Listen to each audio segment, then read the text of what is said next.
paz do Senhor, meus queridos irmãos, tudo bem com você? Seja muito bem-vindo mais uma vez ao nosso canal EBD, Palavra de Vida para você. Você que já nos acompanha há mais de 2 anos, Deus nos deu essa oportunidade de estarmos gravando aula aqui, ou você que está chegando agora pela primeira vez, seja muito bem-vindo aos conteúdos estudados aqui, referentes à classe dos adultos da nossa Escola Bíblica Dominical, aqui das igrejas Assembleia de Deus, Ministério Belém. E nesta oportunidade, nós estamos estudando, neste primeiro trimestre de 2024, a revista que tem como tema o Corpo de Cristo, Origem, Natureza e a Vocação da Igreja no Mundo.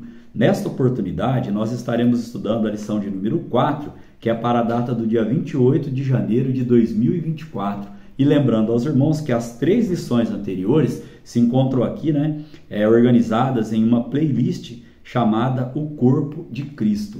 Então, como estava dizendo aqui aos irmãos, temos como texto áureo para a nossa lição de hoje, Marcos capítulo 1, versículo de número 15, que diz assim: o tempo está cumprido e o reino de Deus está próximo, arrependei-vos e crede no Evangelho.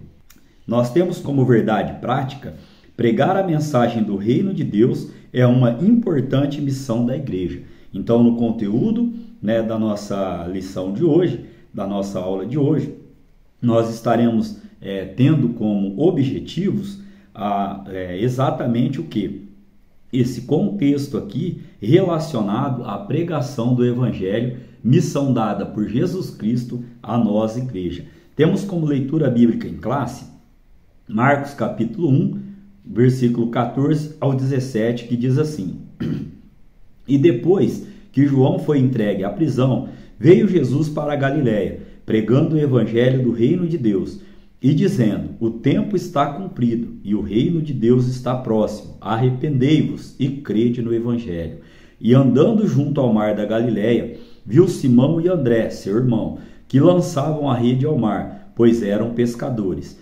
E Jesus lhes disse: vinde após mim, e farei que sejais pescadores de homens. Aqui, irmãos, nós temos aqui como palavra introdutória para o nosso texto áureo, a missão mais importante, relevante, vamos dizer assim, o que Jesus ele mais priorizou enquanto homem entre nós, era divulgar o reino do Pai. E a dificuldade, na minha visão, era o quê? Fazer as pessoas crerem neste reino vindouro, que nós vamos ver na lição de hoje também. Nós temos aqui na leitura bíblica em classe alguns pontos importantes. Por exemplo, esse contexto aqui de arrependimento. Arrependei-vos. Por quê? Sem nós nos arrependermos dos nossos pecados, não há mudança de vida, não há direção de Deus, não há salvação. Então, aqui tem uma condição, esse arrependimento. Sem arrependimento, nós não conseguimos o quê? Estarmos totalmente focados na visão, na salvação, na visão do reino de Deus para a nossa vida. A mensagem de Pedro também lá foi arrependei-vos, quando ele prega ali em Atos dos Apóstolos. Aqui também, irmãos, queria chamar a atenção dos irmãos sobre esses homens que estavam trabalhando, esses homens que eram pescadores. Entendo aqui que Jesus Cristo, ele nunca chamou alguém desocupado, alguém que não estivesse fazendo algo, porque a obra do Senhor é o quê? É fazer em prol do reino. Neste sentido, então, os objetivos da lição, o primeiro é relacionar a natureza do reino de Deus com a nação de Israel, bem como o seu propósito com a existência da igreja. O segundo objetivo, apontar as dimensões do reino de Deus nas realidades presente e futura.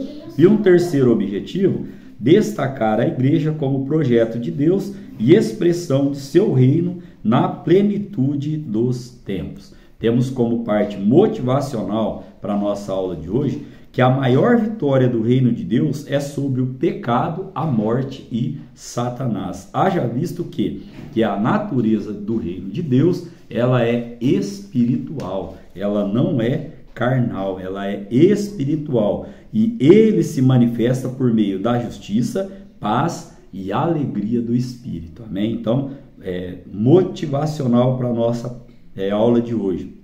O reino de Deus, ele é espiritual. Amém? Bom, na parte de introdução da nossa lição de hoje, nessa lição aqui, apresentaremos uma compreensão do reino de Deus a partir de sua natureza e da sua relação com a igreja.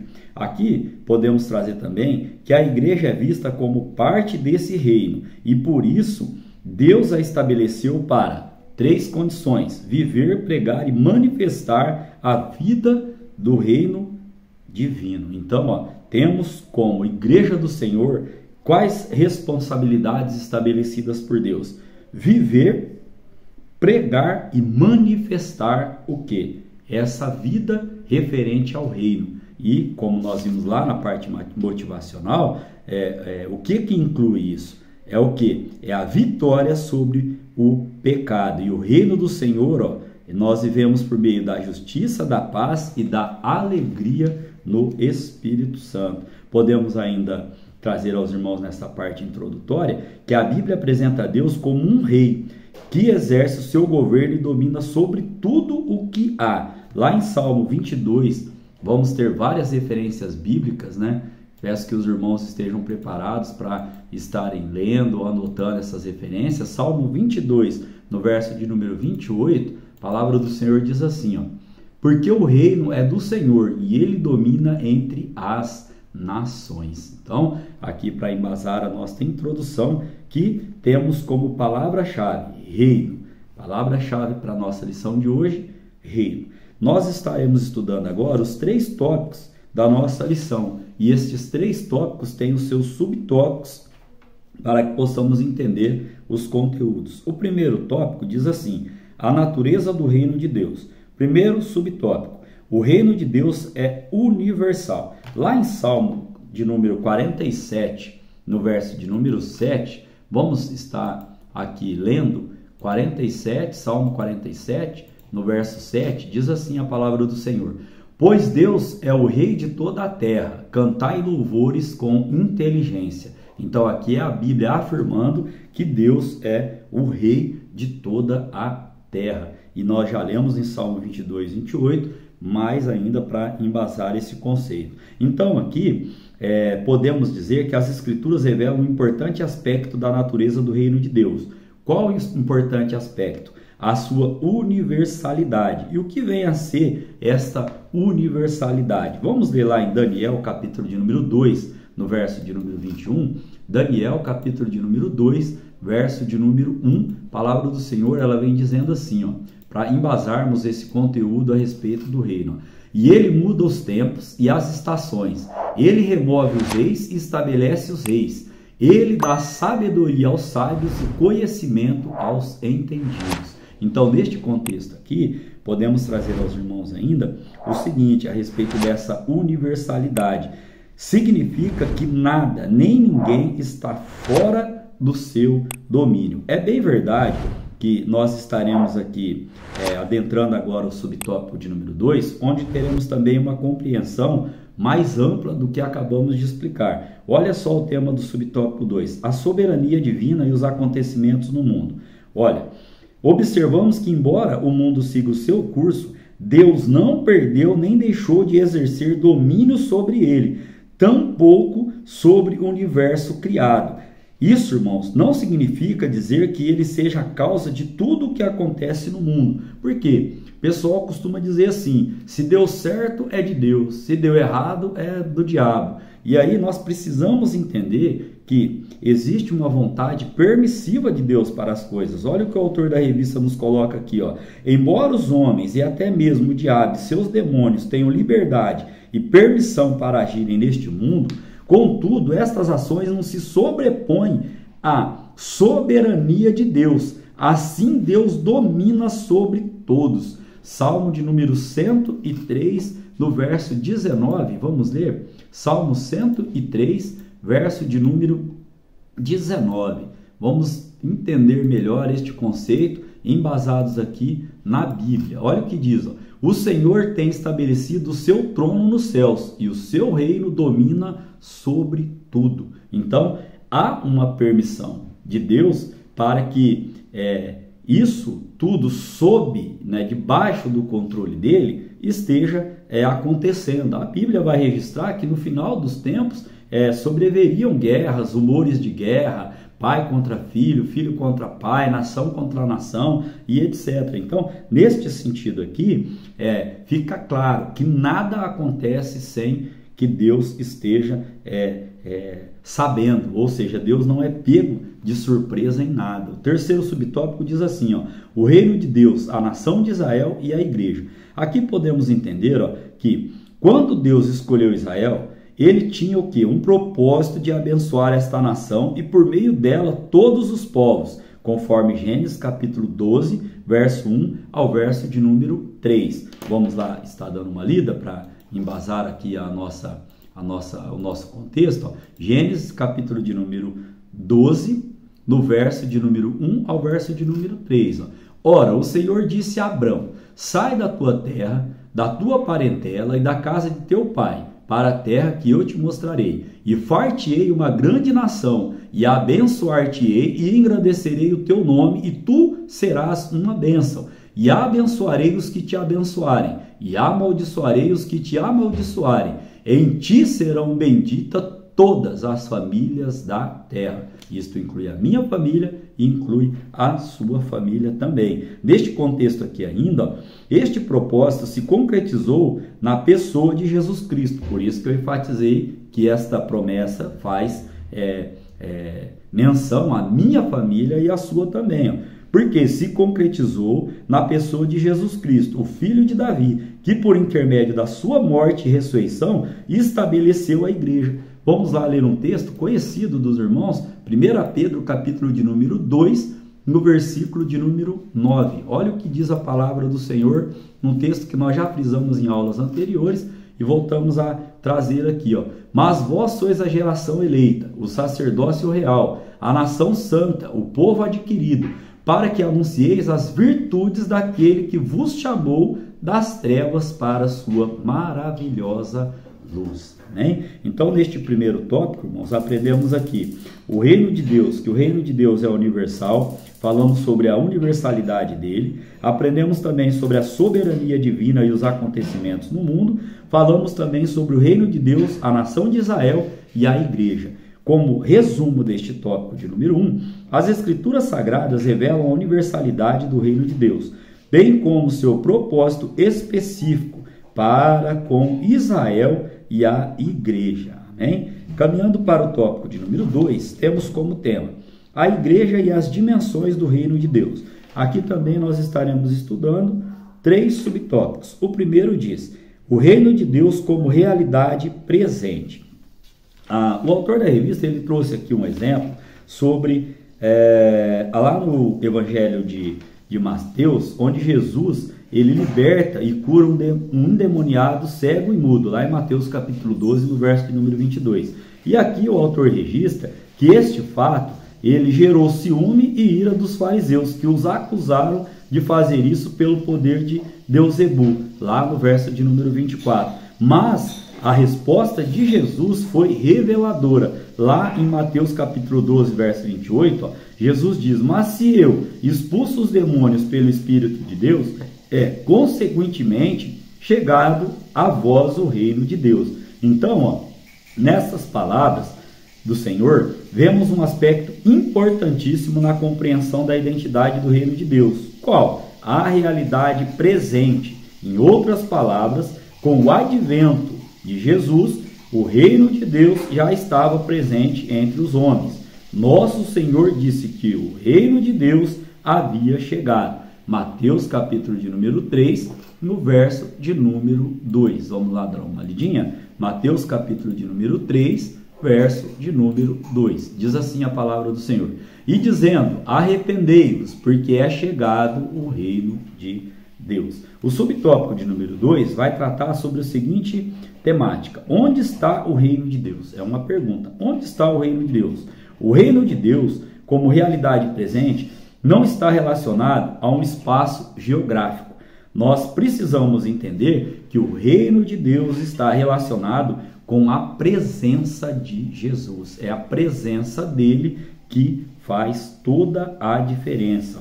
pois onde a presença dele está, o reino de Deus se manifesta. Lucas, capítulo de número 20, no verso de número 21, lemos o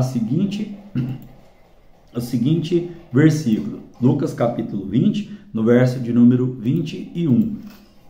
Diz assim: E perguntaram-lhe, dizendo: Mestre, nós sabemos que falas e ensinas bem e retamente, e que não consideras a aparência da pessoa, mas ensinas com verdade o caminho de Deus. Então aqui, embasando que é a presença de Jesus que faz a diferença, e a presença dele, onde ele está o seu reino, ele se manifesta. E nós já vimos aqui na parte introdutória, aprendemos o quê? Que este reino é justiça, paz e alegria do Espírito Santo. Então, para encerrar esse subtópico de número 2, Jesus, pois, ele mesmo é a manifestação do reino. O subtópico de número 3, vamos trazer o seguinte entendimento: o reino de Deus como realidade futura. Aqui, esse é o aspecto escatológico do reino de Deus. Escatologia significa o quê? Estudo das coisas futuras, né? E aqui, que aspecto? O aspecto seguinte, como o reino de Deus possui uma dimensão presente, ele também possui uma dimensão futura. Paulo, escrevendo aos Coríntios, 1 Coríntios capítulo 6, no verso 9 e 10, Paulo vem declarando o seguinte, vamos lá ler a palavra do Senhor, 1 Coríntios, capítulo de número 6, no verso de número 9 e 10. Diz assim a Bíblia: Não sabeis que os injustos não hão de herdar o reino de Deus? Não erreis, nem os devassos, nem os idólatras, nem os adúlteros, nem os efeminados, nem os sodomitas, nem os ladrões, nem os avarentos, nem os bêbados, nem os maldizentes, nem os roubadores herdarão o reino de Deus. Irmãos, isso aqui é muito forte, porque Paulo, ele lista aqui o quê? Os tipos de pessoas que ficarão de fora deste reino. E aqui os irmãos repararam, tem aqui desde pessoas de assuntos assim mais graves, na minha opinião, aos mais leves, maldizentes. Às vezes a gente acha que uma fala aqui ou uma fala ali, não tem nada a ver, isso foi sem querer, foi brincadeira. Só que a palavra do Senhor é clara, maldizentes, né? Aqueles caluniadores, aqueles que falam, né, às vezes de coisas que não fazem nem ideia de como seja. Então, neste contexto aqui, irmãos, temos que tomar cuidado com o seguinte: este reino, ele está presente entre nós, porque nós vivemos a presença de Jesus em nossa vida, e ele também tem um aspecto escatológico. E aqui Paulo, ele deixa claro uma lista, né, de pessoas, de tipos de pessoas, que se não se arrependerem, né, não se voltarem ao caminho do Evangelho, da palavra do Senhor, ficarão de fora. A Bíblia vai dizer que é desejo de Deus que todos sejam salvos, é desejo de Deus, né? Então eu entendo que infelizmente alguns não se dobrarão a Jesus Cristo. Então, para terminarmos aqui este subtópico, podemos trazer que o reino de Deus se manifestará na sua plenitude na era vindoura, Mateus capítulo 13, verso 49. Nós aprendemos deste tópico de número 2, então, irmãos, que o reino de Deus é uma realidade presente. O reino de Deus também é onde está o reino de Deus. Aprendemos também que o reino de Deus tem um aspecto escatológico, né? um aspecto de assuntos ainda vindouros. Diz assim o resumo: o reino de Deus possui uma dimensão presente, mas ele também possui uma dimensão futura, ou seja, escatológica. Caminhando para o tópico de número 3, temos 3 subtópicos aqui também para estarmos estudando. E o tema deste tópico é o seguinte: a igreja no contexto do reino de Deus. Aqui, no primeiro subtópico, vamos destacar a distinção entre a igreja e o reino de Deus. O que é distinção, irmãos? Essa palavra significa diferença. Deve ser destacado que a igreja faz parte do reino de Deus. Contudo, ela não é o reino de Deus em toda a sua expressão. Olha o que o autor da revista nos pontua aqui. O reino de Deus é mais amplo e envolve todo o povo de Deus na antiga, bem como na nova aliança. a igreja, mesmo inserida no contexto do reino, não existia no Antigo Testamento. Todavia, o reino de Deus já existia no Antigo Pacto. Então fica fácil de entender que a igreja faz parte do reino de Deus, mas ela não é o reino de Deus na sua totalidade. Olha o subtópico de número 2, ainda embasando este contexto. A igreja expressa o reino de Deus. A igreja não é um improviso de Deus, nem um remendo que ele fez na história da salvação.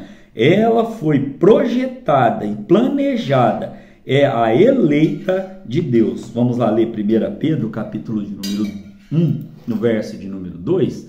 1 Pedro, capítulo de número 1, verso de número 2. Olha o que a palavra do Senhor vem nos trazendo, embasando o contexto. Eleitos segundo a presciência de Deus, Pai, em santificação do Espírito, para a obediência e aspersão do sangue de Jesus Cristo. Graça e paz vos sejam multiplicadas. Olha que texto forte.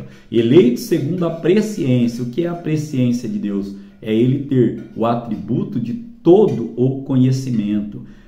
Em santificação do Espírito para a obediência e aspersão do sangue de Jesus Cristo. Olha só, então aqui, embasando que a igreja não foi criada aí de supetão, ela foi projetada e planejada. Deus deu à igreja a missão de fazer conhecido o seu plano e projeto de salvação para a humanidade.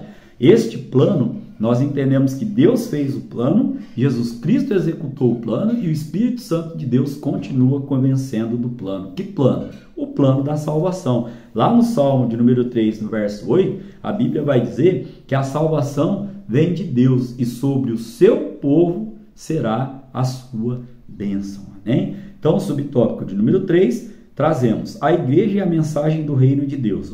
Pregar o reino de Deus é a importante missão da igreja. Vamos lá ler Atos, capítulo de número 19, no verso de número 8. Atos dos Apóstolos, capítulo de número 19, no verso de número 8. A palavra do Senhor, ela diz assim, E entrando na sinagoga, falou ousadamente por espaço de 3 meses, disputando e persuadindo-os acerca do reino de Deus. Neste contexto ainda, o reino de Deus é a mensagem de esperança feita àqueles que o amam. Tiago, capítulo 2, no verso de número 5. Portanto, pregar a mensagem do reino é a missão da igreja, ou seja, é a minha missão e a sua missão. Falar do amor de Jesus Cristo. Falar que Jesus Cristo, ele é a verdade, o caminho e a vida. Então, isso significa que a igreja sabe o que o reino de Deus é e a importância que ele tem. Amém? Então, neste tópico de número 3, nós aprendemos aqui sobre a distinção entre a igreja e o reino de Deus, sobre a igreja que expressa o reino de Deus e também a igreja e a mensagem do reino de Deus. O resumo deste tópico de número 3, ele diz assim: o reino de Deus é mais amplo e envolve todo o povo de Deus em todas as épocas. A igreja, porém, está inserida no reino de Deus. Como conclusão para a nossa lição de hoje, nesta lição, nós aprendemos um pouco mais sobre o reino de Deus. Nós aprendemos que a igreja, ela não é na sua totalidade o reino de Deus. Ela está inserida, ela é um instrumento presente do reino e herdará o reino. 2 Pedro, capítulo 1, verso de número 11. Assim, o reino de Deus, em sua plenitude ou na sua manifestação final, incluirá todos os crentes que professaram e professarão sua fé em Cristo, o Filho de Deus. Ou seja, quem professou, né, e quem ainda professará. Os que professarem e os que professarão esta fé em Cristo. A Bíblia vai dizer que sem fé é impossível agradar a Deus. Amém? Querendo Deus, estaremos aqui para estudar a lição de número 5, que terá como tema a missão da igreja de Cristo. Que Jesus, que o Espírito Santo continue falando ao vosso coração. Amém? Deus abençoe a sua vida, Deus abençoe a sua família, que Deus abençoe as suas finanças e o seu ministério em nome de Jesus.